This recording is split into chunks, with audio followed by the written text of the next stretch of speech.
하겠습니다.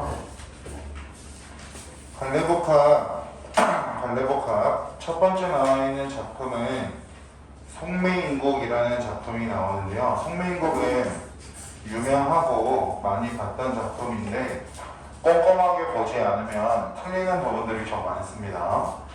일단 송매인곡이라고 하는 제목의 의미를 먼저 말씀을 드릴게요. 송매인곡이라고 하는 작품의 제목에서 속이라고 하는 글자는 속편이라는 글자는 속편. 그러면 속편이 송매인곡이라고 한다면 3인곡이라고 하는 작품이 송매인곡이 시즌2라면 3인곡이 시즌1이라고 보시면 됩니다. 둘 다 작가는 정철이고요.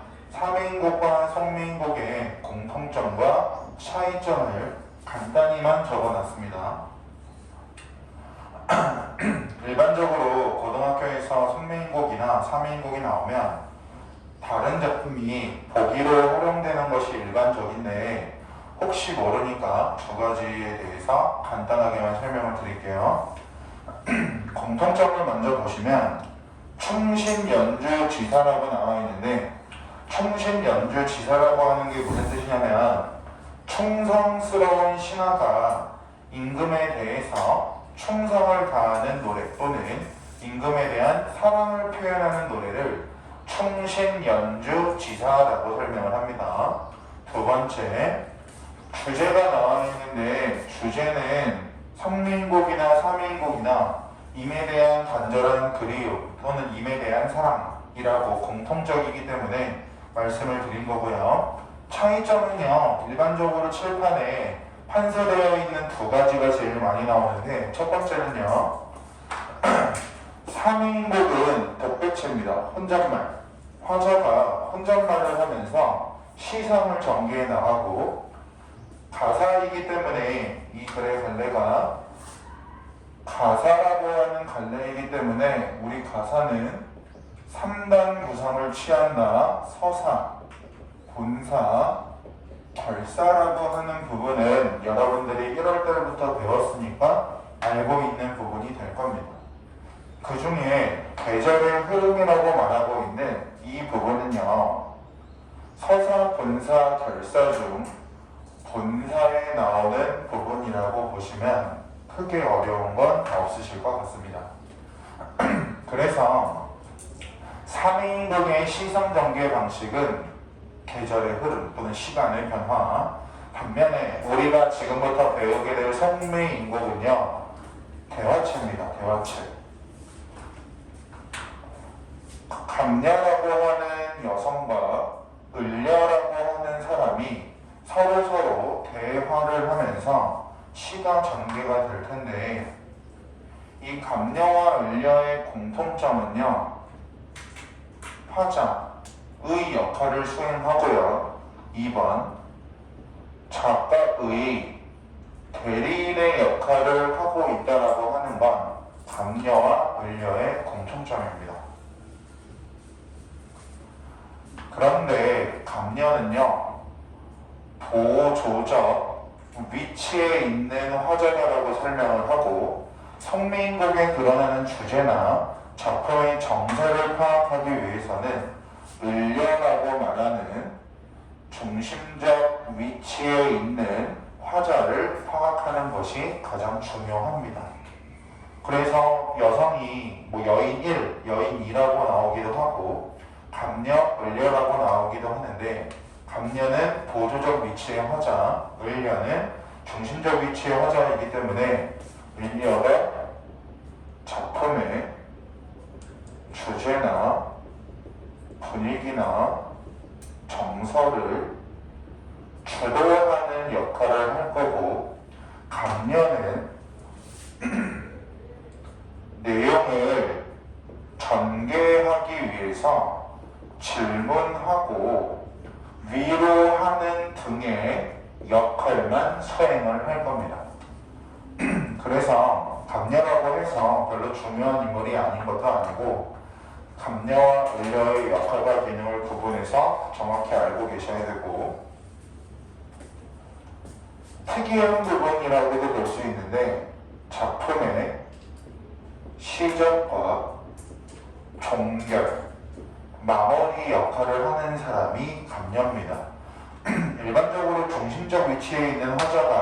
을려라고 한다면 을려가 시작과 종결을 맺을 것 같지만 이 작품에서 시작도 감려하고요, 종결도 감려하기 때문에 이 부분까지는 여러분들께서 알고 계시는 편이 좋을 것 같습니다.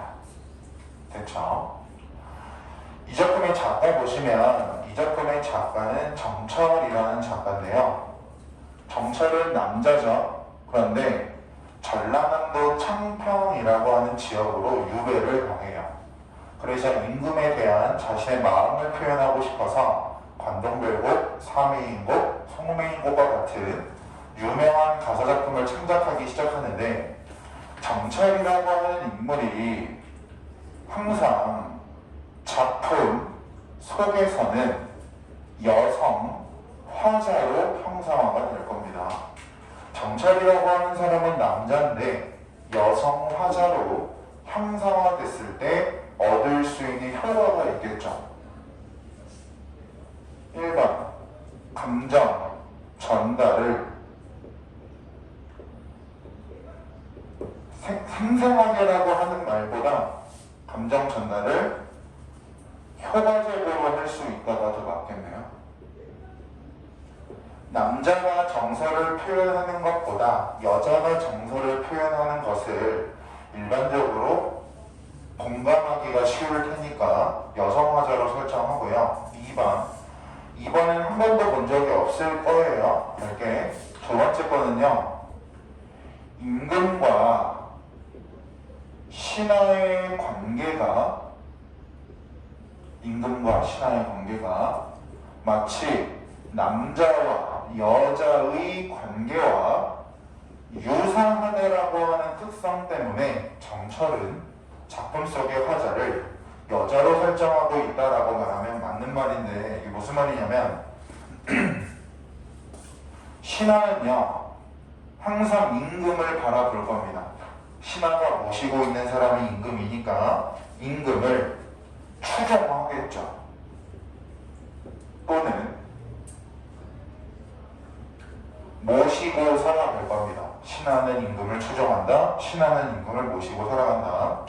이 관계가 남자와 여자의 관계가 왜 흡사하냐면 현대라고 생각하지 마시고요.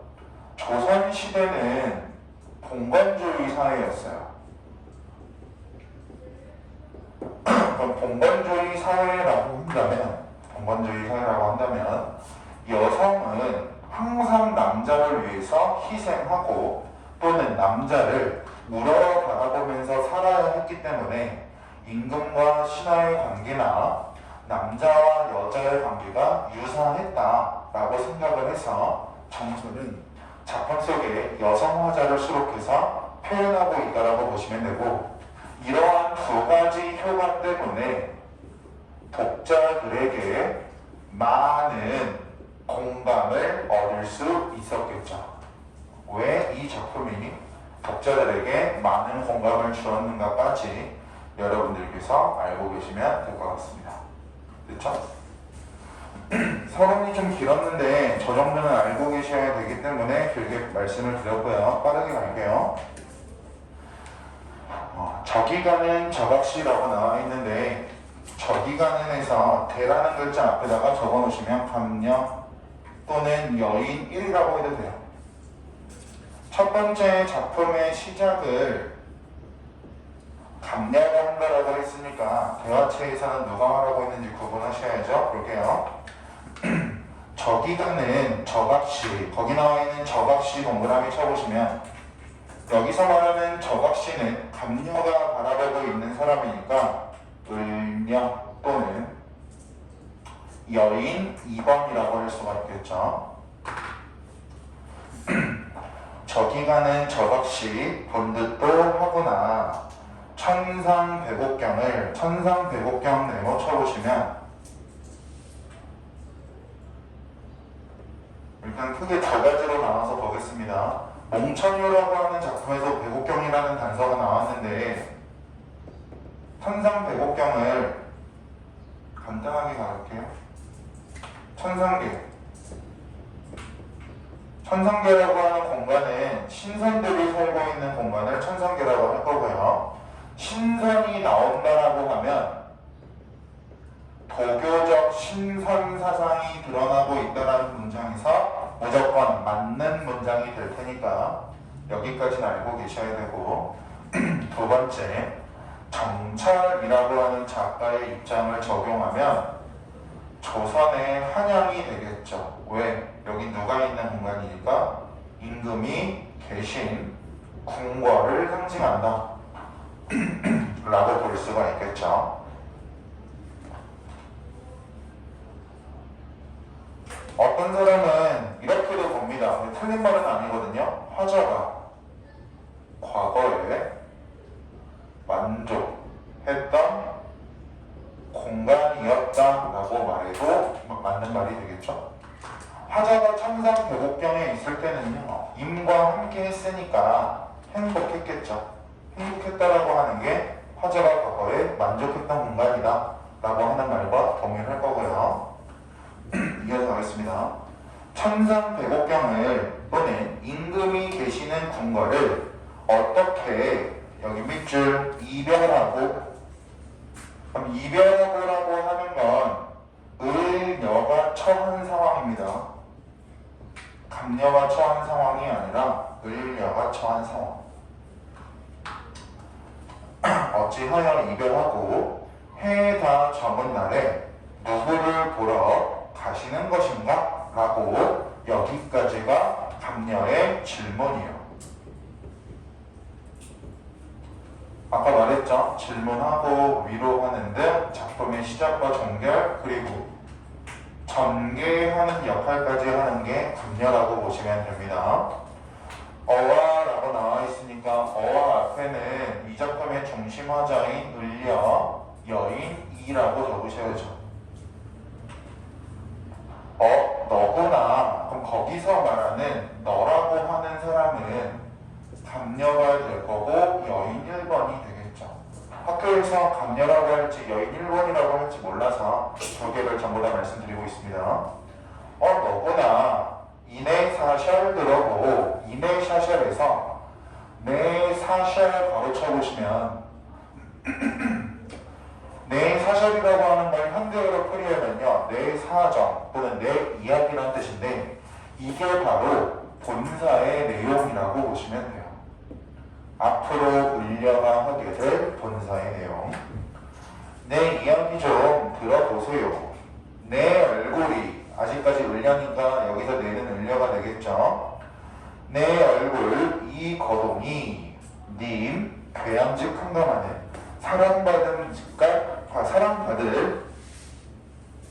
사랑받을 수 있는 모습인데 어땠니 날 보시고 어쩐지 나를 보시고 너로구나 여기실세. 그럼 너로구나 여기실세 가로쳐 보시면 이거는 임의 사랑이죠. 즉 을려를 보고 너구나 라고 말하는 임의 감정 표현이라고 보시면 됩니다. 너로구나 라고 여기실세. 나도 임을 믿어서 다른 생각이 전혀 없어. 여기 가로쳐 볼게요. 이래야 교태야 어지러이 허뒀던디. 아양과 교태를 부리면서 지나치게 굴었던지 가로 닫아보시면 이 부분이 바로 생각하는 화자가 생각하는 이별의 원인이라고 보시면 돼요. 즉 상대방이 나를 좋아하는 것 같아서 내가 애교랑 아양을 또는 애교와 교태를 굉장히 지나치게 부렸답니다. 그렇게 했더니 반기시는 낯빛이라고 나오는데요. 반기시는 앞에 바로 열어보시면 반기시는 낯빛이 얘와 어찌 다르시고 예전과 어찌 다르신 것인가 가로 닫아보시면 즉 여기는 임의 태도 변화가 나와 있죠. 처음에는 너구나 라고 여기시고 계시다가 나도 임을 믿어서 애교를 부렸더니 임의 얼굴이 좋아 보이지 않았답니다. 누워서 생각하고 일어나서 앉아 생각하니 내 몸이 지은 죄가 매 같이 비유법이죠. 직유법 3처럼 쌓여 있으니 라는 뜻입니다. 1번 직육법, 2번 자책하고 있죠. 그럼 자책이라고 볼 수 있는 근거는 뭐냐면 이별의 원인이 자신에게 있다고 생각하고 있으니까 자책이라고도 볼 수 있을 거고요. 이거 3번은 선생님별로 조금 다른데요. 죄라고 하는 건 추상적이죠. 근데 얘가 산처럼 쌓여있다라고 말하니까 얘를 가지고 어떤 선생님께서는 추상적 관념의 구체화야 라고 설명하시는 분도 계시는데요. 3번은 학교 수업 듣고 판단하시는 겁니다. 학교 수업 듣고 판단하시는 거니까 무조건 저게 맞다라고 생각하지 마시고요. 하늘이라 원망하며 사람이라 허물하라. 하늘을 원망할 수 있겠는가 또는 사람을 탓할 수 있겠는가. 여기 밑줄 서러워 풀어내니 조물의 탓이로다 밑줄 쳐보시면 서러워서 풀어 생각해보니 조물주의 탓이구나 라고 말하고 있는 건 결국 하자는 임을 원망하고 있지 않습니다. 임을 원망하고 있지 않고 조물주의 탓이다 라고 말하고 있는 부분을 통해서 운명론적 수용을 하고 있다 또는 운명론적 가치관의 태도를 보이고 있다 라고 설명할 수가 있겠죠. 내가 이 모양 이꾸라지게 된 건 조물주의 탓이야 라고 말하는 건 결국 운명이었어 라고 생각하는 부분. 그란 생각 나오라고 나오는데 그란 앞에다가 감녀라고 적어보시면 감녀가 뭐 할 거냐면요 위로할 겁니다. 그런 생각하지 마세요 라고 위로를 던지고요. 그 다음 맺힌 일이 이셔이다 라고 나오는데요. 맺힌 일 앞에다가 을려 다시 을려가 감녀에게 하소연하죠. 맺힌 일이 있습니다. 님을 매셔이셔. 님을 예전에 모셔서 님의 일을 내가 알고 있는데 물 같은 얼굴이 비유적 표현이죠. 물 같은 얼굴 비유적 표현 직유법.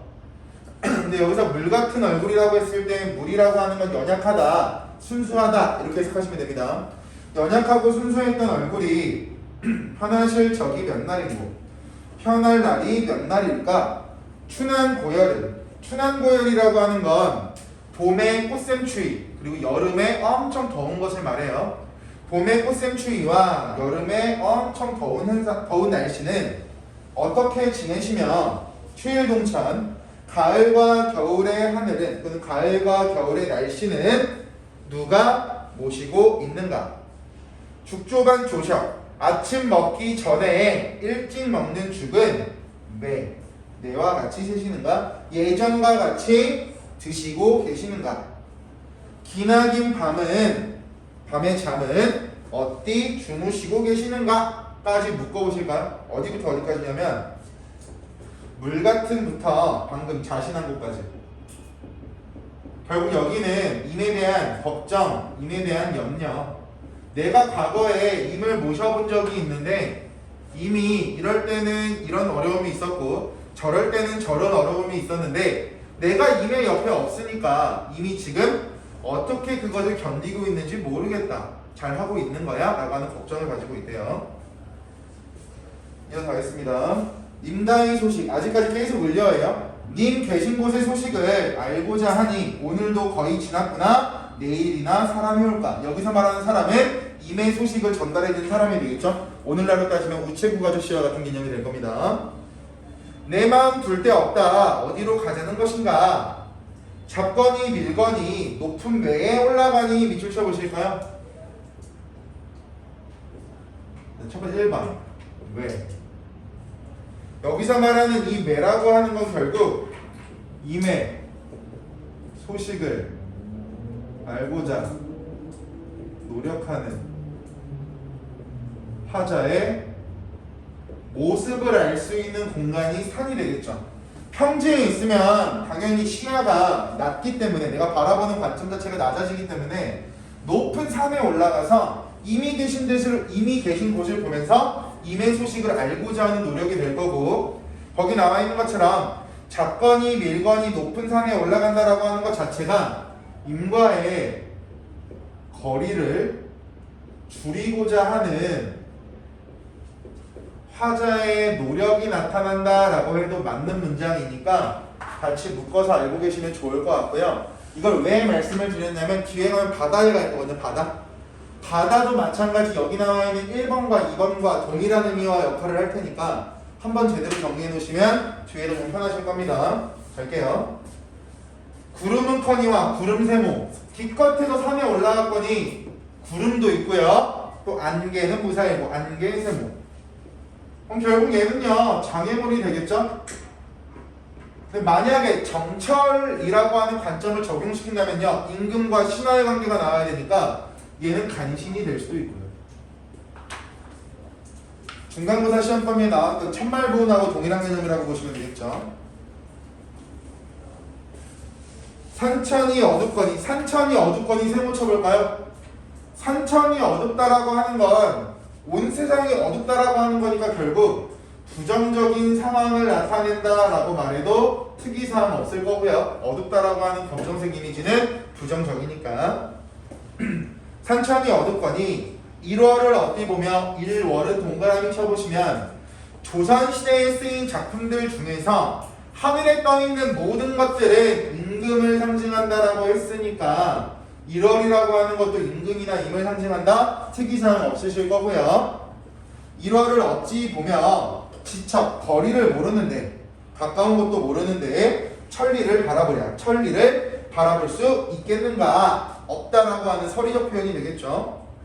차라리 물가에 가서 물가 밑줄 거기 나와 있는 물가도 여기 1, 2번이랑 동일하게 적으시면 돼요. 물가는 임의 소식을 알고자 노력하는 화자의 모습이 드러난다. 임과의 거리를 줄이고자 하는 화자의 노력이 나타난다. 물가와 산이 하는 역할과 기능이 동일하기 때문에 묶어서 알고 계시면 좋을 것 같고요. 물가에 가서 백길이를 보려고 했더니 바람이야 물결이야. 바람 세모 물결 세모. 바다에서 배를 타야 되는데요. 바람과 물결이 친답니다. 장애물 또는 간신이 되겠죠. 어중정 견뎌이고 어수선하게 되었구나. 사곡은 어디 가고 빈배만 헐렸는고 빈배 네모 쳐보시면 배를 모는 사람이 없는 상태로 배가 혼자 있으니까 화자는 이러한 배를 보면 어떠한 감정을 느낄 거냐면 쓸쓸하고 외로운 정서가 부각될 수밖에 없겠죠. 이렇게 문학에서 대상이나 어떠한 특정 사물을 바탕으로 화자의 정서가 유발되는 것들을 우리 뭐라고 하냐면 객관적 상관물이라고 설명을 하죠. 나도 혼자인데 배야. 너도 사공이 없네. 너도 혼자야? 아, 우리 쓸쓸하고 우리 참 외롭다 라고 하는 정서를 느낄 수 있을 테니까.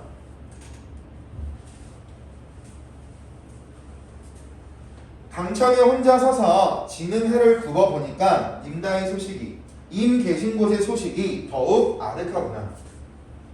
모천 찬자리에 모천 찬자리 가로 쳐보시면 모천 찬자리라고 하는 건 화자가 거처하는 공간이거든요. 화자가 거처하는 공간인데 얘를 그냥 말장난하는 것처럼 화자가 임을 그리워하는 공간에 존재한다라고 말하면 맞는 말이 되겠죠. 화자가 머무는 공간이 모천 찬자리니까 그 공간에서 임을 그리워하고 있다라고 말하는 문장은 당연히 맞는 말이라고요.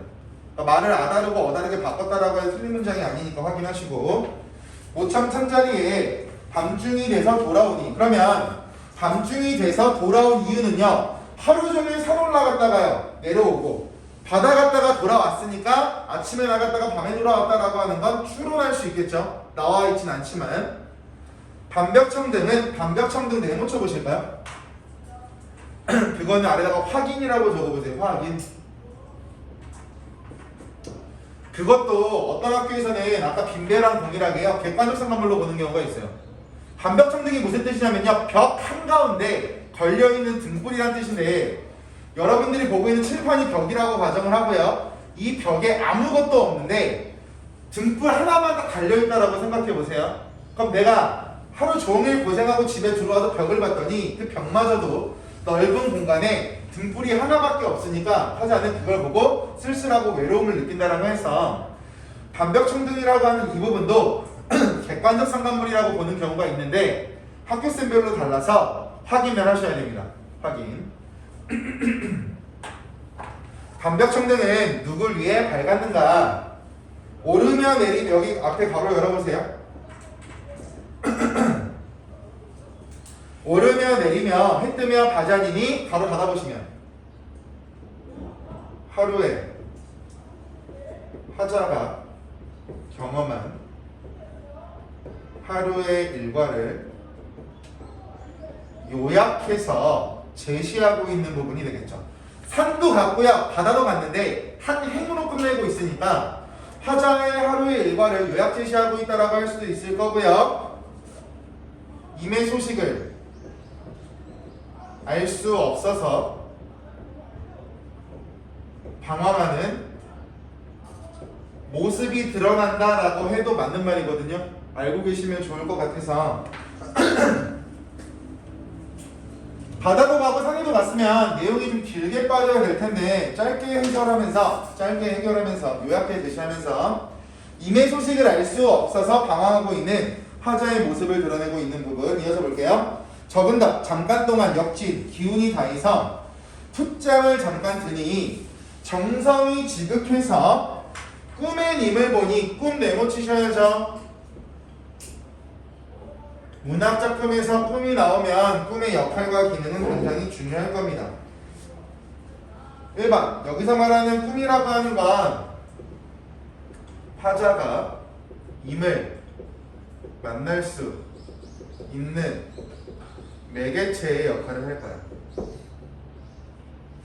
현실에선 임을 볼 수 없지만 꿈속에서는 보겠죠.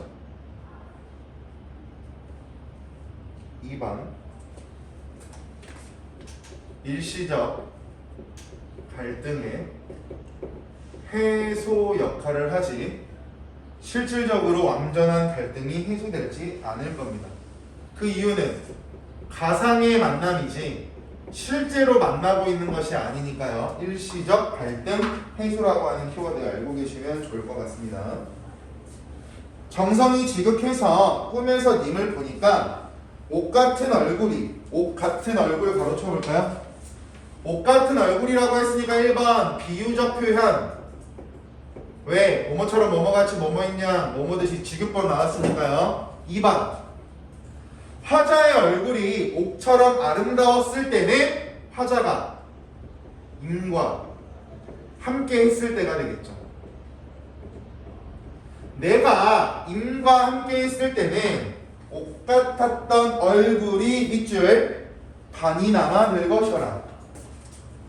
반이나마 늙으셔라 밑줄 쳐보시면 1번 실제가 아니라 이거는 꿈속이에요. 화자의 꿈속에서 만난 임의 모습이 반이나 늙어있다라고 하고 있고요. 2번 화자가 임의 옆에 없을 때가 되겠죠. 내가 너 옆에 있을 때는 얼굴이 옷같이 아름다웠는데 내가 너 옆에 없으니까 너의 얼굴이 반이나 늙었구나 라고 말하고 있기 때문에 화자와 임이 함께 했을 때 화자가 임이 옆에 없을 때를 구분하셔야 되고요. 반이나 늙었다라고 하는 건 직접 만나서 표현하고 있는 것이 아니라 가상의 만남, 즉 화자의 꿈속에서 만난 임의 모습을 바탕으로 이야기하고 있다라고 보셔야 되겠죠. 마음에 먹은 말씀이라고 하는 건 내가 널 보고 싶었어, 내가 널 사랑하고 있었어 이런 것들이 되겠죠.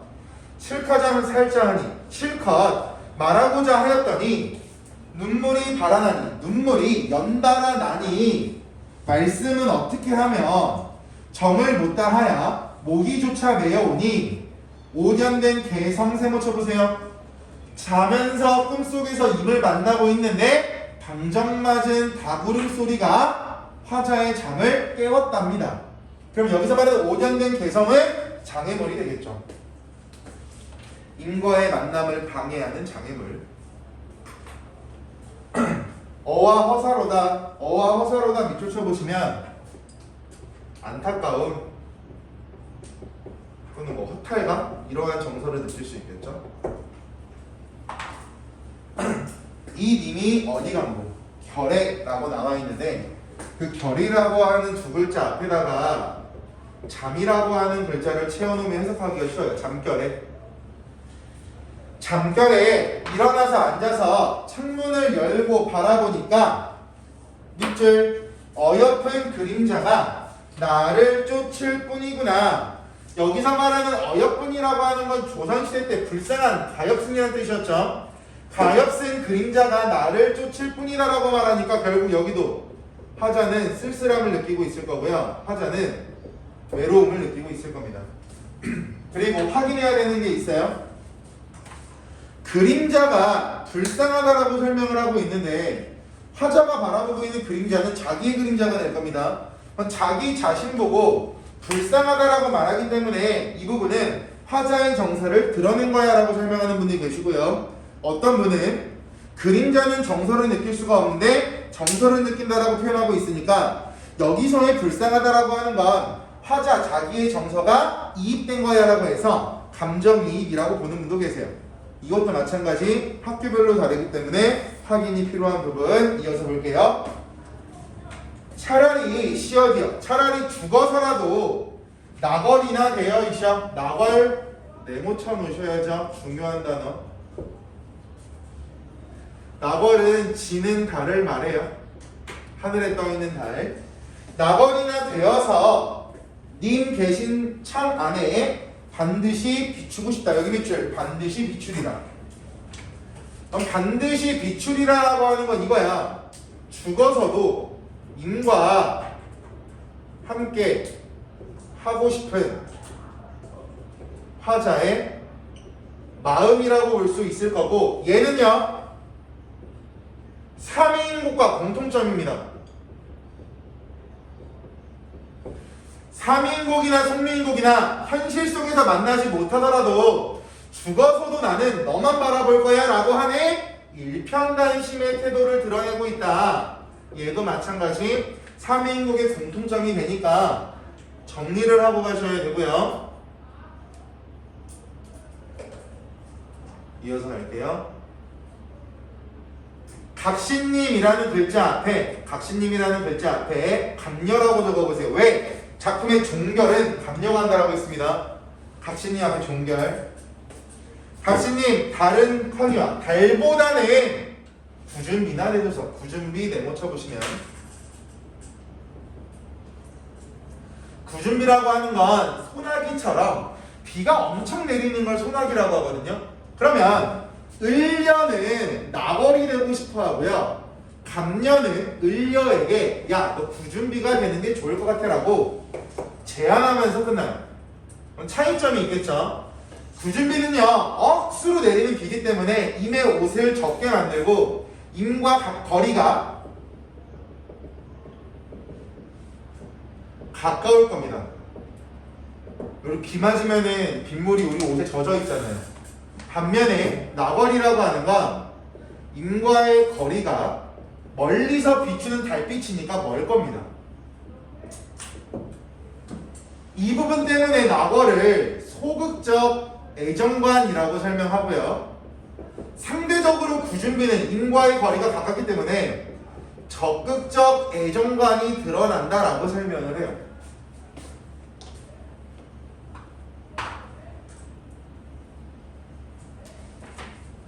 여기까지 보시면 되는데 3위인국에서는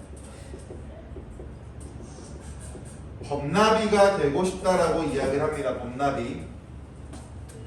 범나비가 돼서 꽃 위에다가 꽃향기를 자기 날개에 묻혀서 이미 입고 계신 옷에다가 향기를 옮기겠다라는 메시지가 나올 거거든요. 그래서 만약에 문제에서 범나비와 잘 들어. 범나비와 구준비를 비교하면 얘는 소극적이고 얘는 적극적일 거예요. 반면에 만약 범나비와 나벌을 비교하면 얘는 적극적이 되고요. 얘는 소극적이 됩니다. 결국 범나비라고 하는 건 결국 임과의 거리가 나벌보다는 가깝기 때문에 적극적이고 구준비보다는 임과의 거리가 멀기 때문에 소극적으로 바뀔 수가 있다. 그래서 저 부분까지 알고 계셔야 여러분들이 해결할 수 있을 것 같아서 말씀을 드렸습니다. 속리인국이랑 삼위인국은 대표적인 작품이고요. 작년에 삼위인국 나왔죠. 수능에. 그래서 올해 송민국이 나오진 않을 거예요. 그렇게 연달아 나오는 경우는 거의 없으니까. 그럼 몇 시야? 22분. 알겠습니다. 자모사 갈게요. 한번 끊어서 갈 건데 일단 자모사 8분 도입부 설명만 하겠습니다. 자모사라고 하는 건 우리 지난주가 어버이날이었죠. 어머니가 베풀었던 희생적인 사랑이 나올 겁니다. 어머니가 베풀었던 희생적인 사랑. 이와 더불어서 효를 살아 계실 때 다하지 못한 것에 대한 회환이라는 글자가 나오는데 여기 나와 있는 회라고 하는 글자는 후회고요. 한이라고 하는 글자는 한탄이라고 보시면 돼요. 자식으로서 어머니의 희생적 사랑을 다 받았는데 이에 대해서 효를 다하지 못한 것에 대해서 후회하고 한탄한다. 그렇기 때문에 결론적으로 느끼는 정서는요. 안타깝겠죠? 그러면서도 어머니가 보고 싶겠죠? 와 관련된 게 자모사라고 보시면 됩니다. 이와 관련한 사자성어 아세요? 효도와 관련된 사자성어? 풍수지탄. 부모님과 관련된 효와 관련된 사자성어가 풍수지탄이라는 게 있으니까 시조와 외부적인 문제 지문으로 엮여 출제할 때 풍수지탄이라고 하는 주제를 가지고 있는 시조들도 여러분들께서 좀 몇 개 알고 계시면 좋으니까 사자성어까지 한 번에 말씀을 드렸고요. 갈게요. 가을은 이하고 나오죠. 가을은 앞에 가로 한번 열어보실까요?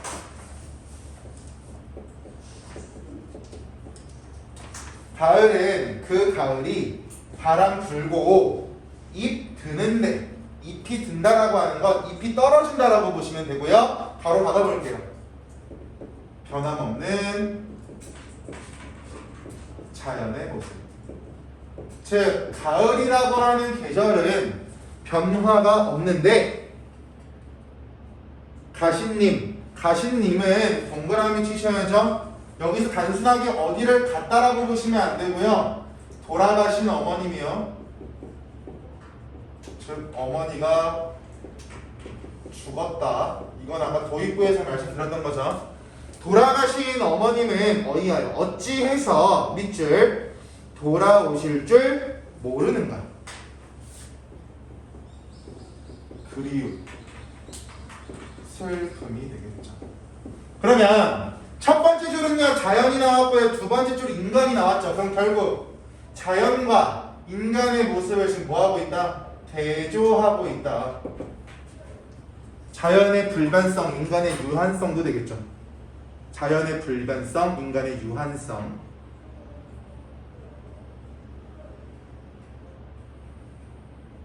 살뜰히 기르신 아이 동그라미 쳐볼까요? 여기서 말하는 아이는 화자 자기 자신이요. 살뜰히 길러주신 나를 밑줄 오품 준줄 아소서. 오품 준줄 아소서. 이게 무슨 말이냐면 화자가 어렸을 때 맞았던 옷이 나이를 먹어가면서 상대적으로 옷이 작아졌다는 이야기거든요. 됐어요? 뭐 크게 어렵진 않을 거고. 그 다음 부른 배를 골리 보고. 골리라고 하는 건 우리 배를 골맞다라고도 표현하는데 무언가 안 먹었을 때 그렇게 표현하거든요. 부른 배를 고른 것처럼 보고 나은 얼굴 병만 여겨. 이게 무슨 말이냐면 어머니께서는 우리에게 먹을 걸 많이 주셔서 나는 이미 충분히 배부른데 아유 내 자식들은 아직 배부르지 않을 거야 라는 생각 때문에 계속 더 많은 음식을 주시고 얼굴이 엄청 혈색이 좋고 엄청 건강한 것 같은데 아 우리 자식 어디 아픈 거 아니야? 이런 식으로 병만 있다고 여겨서 하루도 12시로 하루도 12시 가로쳐 볼까요? 구체적인 수치로 제시하고 있죠. 마치 우리 시험범위에 들어가는 뭐랑 공통점이야? 규원과와의 공통점. 하루도 12대. 그 부분도 구체적인 수치로 제시해서 어떠한 효과를 준다라고 정리 도와드렸으니까 연결 지어서 같이 묶어서 알고 계세요. 하루도 12시로 곧 어떨까 하시더니 하루 종일 지금 두 번째 이거 중장 있죠? 중장 부분에서 말하고 싶은 건 무슨 뜻이냐면 하루 종일 자식 걱정하는 어머님의 모습이 나타난다. 하루 종일 자식 걱정하는 어머님의 모습이 나타난다. 밤송인 쭈구렁 인체에 그저 달려 삽니다. 여기서 밤송이 동그라미 쳐볼까요? 밤송이는 화자죠. 그러니까 밤송이 즉 나는 쭈구리처럼 그냥 달려서라고 하는 건 어머니 곁에서 살아갑니다 라고 하는 뜻이라고 보시면 돼요. 이런 내용이 계속 이어질 거고 종 칠 테니까 잠깐 쉬었다가 가는 것으로 하겠습니다.